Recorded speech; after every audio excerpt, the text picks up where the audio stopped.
when Gladys said this? But Australia and New South Wales are not good at building trains. That's why we have to purchase them. You know, maybe she was right.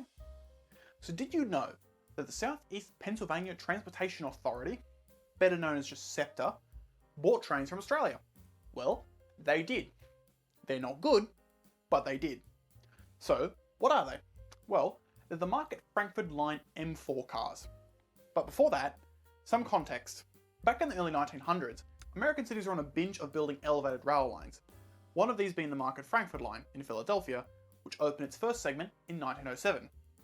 Elevated railways weren't really something we saw here in Australia, because while they let you build rapid transit lines relatively cheaply, we didn't really have a need for high capacity rapid transit in our cities, at least until the post-war period. That, and we probably foresaw some old mate sending a train through a building on a day and thought, better not. But back on topic, the Market Frankford Line opened in stages, the first being the Market Street Elevated from a terminal at 69th Street, where it headed west along Market Street, before crossing the Schuylkill River, sorry for butchering that, I am very Australian, and diving underground at a portal near 23rd Street, where it would then proceed underground to a terminus at 15th Street under City Hall. I'd be remiss if I didn't mention it, but the underground segment to City Hall was built with 4 tracks, the 2 inner tracks being electrified at 600 volt DC with a third rail for the elevated cars, and the 2 outer tracks electrified at the same voltage, just using an overhead trolley wire, and they'd actually terminate by using a balloon loop around City Hall. As Philadelphia, much like most US cities at the time, only used unidirectional vehicles for its streetcars. It's because of their semi-streetcar nature, the Market Elevated also opened using 5-foot, 2 1/4 inch Pennsylvania trolley gauge, a feature it still has today. By 1908, the line had been extended to Delaware Avenue in the east, and by 1915, the construction of the Frankford Elevated would begin, with opening in 1922, thus creating the Market Frankford Line we know today. Although, the Delaware Avenue section would close in 1939, as the opening of the Delaware River Bridge in 1926 basically eliminated the ferry traffic it relied upon. For the line, there were a few batches of cars that were all broadly similar. The first was built by the Press Steel Company between 1906 and 1911, and with the second and third batch being built by Brill from 1911 to 1913, and in 1922 for the Frankford Line. These were fairly typical elevated cars in North America, even being based on the Press Steel cars using the Orange Line Elevated in Boston. They were all single level cars with a cab on both ends, and were about 46 feet and 7 inches long, or about 14.2 metres. So if you imagine 3/4 of a Sydney suburban car, that's about how long we're talking. If you're wondering why they're so short, it's so they can have shorter wheelbase, which allows them to take much sharper curves, which is quite important if you're on an elevated railway and have to follow the street. It's also why Chicago's L cars are so short as well. This first wave of cars would all remain in service until about 1960, when a new batch were ordered, from every foamer's favourite company, Bud, and these would be known as M3s, and if I must say, they look really good in my opinion. Those roof ridges for the ventilators are weird, but I like them. Unlike the previous cars, they were made of stainless steel, and were slightly longer at 55 feet, or 16.7 metres long. The fleet consisted of 270 cars total, with 46 being single cars, and 226 in married pairs. And while I'd love to gush over these cars, I do need to move on. So by the early 1990s, it had become clear that they needed to be replaced, because while Bud don't break, truth be told, it's only a saying. In 1992, the aforementioned SEPTA, who took over the Market Frankford Line operations in 1968, issued a tender to replace the existing Bud M3 cars with a new M4 fleet. This order would consist of 222 air-conditioned married pairs, and there were 2 main bidders. The first, AEG, a German electrical engineering company tendering out of their plant in Pittsburgh, and the other was ABB Traction USA, who, if they won the contract, would split the work between 3 different divisions. Final fit-out would be done at the ABB Elmira plant in New York, while traction systems would be designed and manufactured by ABB Sweden. However, the design of the car bodies, internal layout, equipment arrangement, air conditioning, and bogies would be handled by ABB's design office in Parramatta, Australia, while construction of the bogies and car bodies would be done by their recently acquired factory in Dandenong, Victoria, just outside of Melbourne. This factory, as you're probably already aware, they bought in 1990 from a company called Commonwealth Engineering. So, boom, technically, Commons built these trains. So including their logo on the thumbnail was not clickbait. Quite a few of the people involved in the design at the Parramatta office were even former Comenge Granville employees, namely Colin Butcher, who worked for Comenge on projects such as the bogies for the 85 and 86 class electric locomotives and the XBTs, and John Dunn, who did the design layout for the XBT and VSET fleets. But he is probably most famous writing the fantastic History of Commonwealth Engineering series, of which Volume 5 is a major source for this video. So, ABB seemed to have a pretty good team behind them. Evidently, SEPTA thought the same, as they were awarded the contract in 1992. To be fair, it was partially because their tender was cheaper, but still, competitor AEG did kick up a bit of a stink, especially with the SEPTA board and Pennsylvania state government, as the selection of the ABB tender meant that the trains would mostly be built in Australia and New York, while if the AEG tender was selected, then the trains would have entirely been built in Pittsburgh. There was also the fact that ABB Australia had not produced rapid transit cars prior, nor built anything for the North American market. Comenge in the late 1980s did design cars for the North American market, those being the Long Island Railroad C1s, but they didn't build them. Also, if this video does well, I might do a video on them, so stay tuned. But after a visit to the Dandenong plant by the SEPTA board, they deemed the ABB bid to be superior, and it was awarded in mid-1993, with 8 pre-production cars to be delivered for testing by December 1995. There were some challenges, namely that the Dandenong plant had to build the technical expertise to build the trains rather quickly, and there were very strict weight limits of the cars, which if exceeded would lead to fines or outright rejection.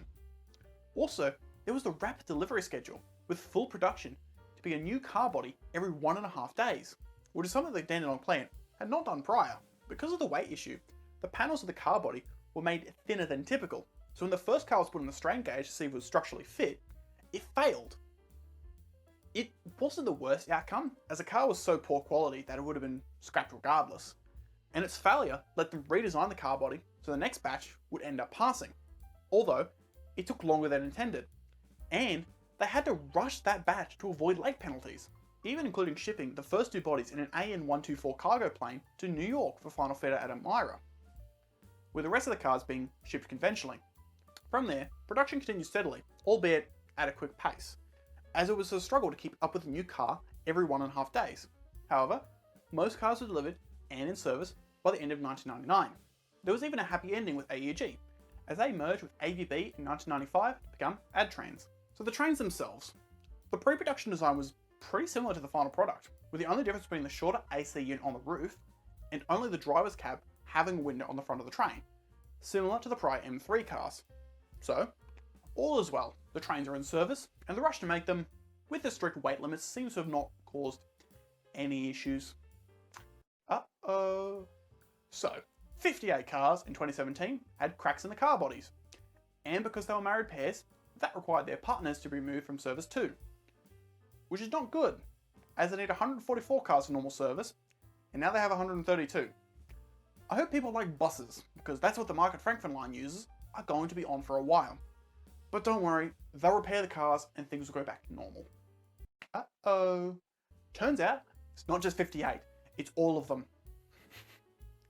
And SEPTA is basically broke, so repairing them is very hodgepodge. Apparently the fix is just welding a hoagie of metal into the cracks and hoping for the best, because of course that's the comparison guys in Philly would use. So yeah, SEPTA evidently not happy, because these cars are barely 25, and they should last well into the 2030s and 2040s before needing to be replaced. So it's not good. If you want a comparison, the Broad Street Line cars were built by Kawasaki and ended service in 1982. And while they're showing their age, structurally, they're fine. So as you can see, this isn't good. SEPTA is so fed up that even though they're short on cash because of the fall in revenue due to ridership plummeting during the pandemic, in April 2022, they issued a tender for a replacement fleet of M5 cars. The tender closed in July 2022, with all cars expected to be in service by 2030. So it's likely we'll see a contract awarded in the next year or two.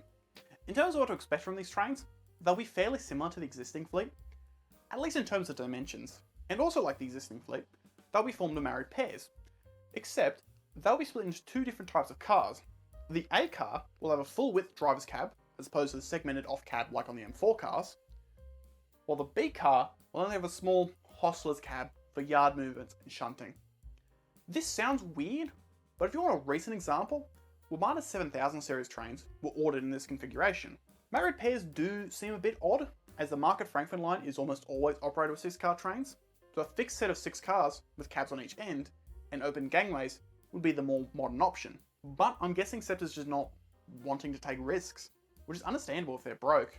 Also, to be fair, this is just standard practice for US metro systems anyway. Another interesting feature is the consideration of longitudinal seating, or a mix of transverse and longitudinal, which they'll select prior to buying the cars. They also have a focus on weight reduction, with the maximum weight of a married pair being 86 tonnes, even while fully loaded. They haven't specified how many cars they want, as far as I'm aware, but it's likely to be in the 220 to 230 range. It was early one morning when I couldn't sleep, so in my tired stupor, I decided to check Twitter. And as soon as I refresh, this pops up. I need to make videos faster because, more than likely, you'll have already seen it if you're active in transit circles on social media. But either way, the contract ended up going to Hitachi Rail USA, with a contract for 200 cars and an option for an additional 40. And the renderings look really good. They'll also be built in a new factory in Hagersville, Maryland, which isn't too far from Philadelphia either. In terms of design, they appear to have open gangways, which I didn't expect, but they do still appear to be married pairs, although there aren't enough good views to know for sure. Interestingly, they also have a mix of transverse and longitudinal seating. They also appear to have offset doors, which is not something you see often, apart from on New York City subway cars. But it's an interesting feature. The reason they do this is because it helps spread people throughout the car more. But yeah, otherwise, these new trains look really good. Also, I'm claiming the record for the fastest time to put a train into a game, because I couldn't sleep, so I drew them in OpenTTD in about 2 hours. But, back to what I was saying before. So the coming years for the M4s is likely to be interesting. Hopefully, one pair gets preserved, because with previous cars, that hasn't been the case. So far, only 2 previous cars are in museums, 2 Bud M3 cars. Frankly, I'd love to see one sent back to Australia, simply because they make a really good addition to a museum regarding Australian rolling stock history. But I'm not going to get my hopes up. Also, this video, as you may have noticed, is a bit out of left field for topics I talk about. So if you enjoyed it, let me know, because I'd be keen to talk about more foreign stuff.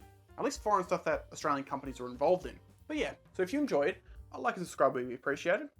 If you think I'm full of crap, let me know in the comments. If you really like the video, you can support me on Ko-fi and join the lovely people who support me there. Those people being Christopher, Ian Wright, Samantha, Axwalia, Z, Luke Norris, AllSnap12, Building Beautifully, and once again, my actual parents. Also Melee, who joined literal seconds before I exported the video. I filmed this literally right after the last video, so if you're wondering why the audio was a bit weird, new people joined, or no one did, and leaving this in makes me sound like an insane person. So yeah, otherwise, I'll see you on the next one.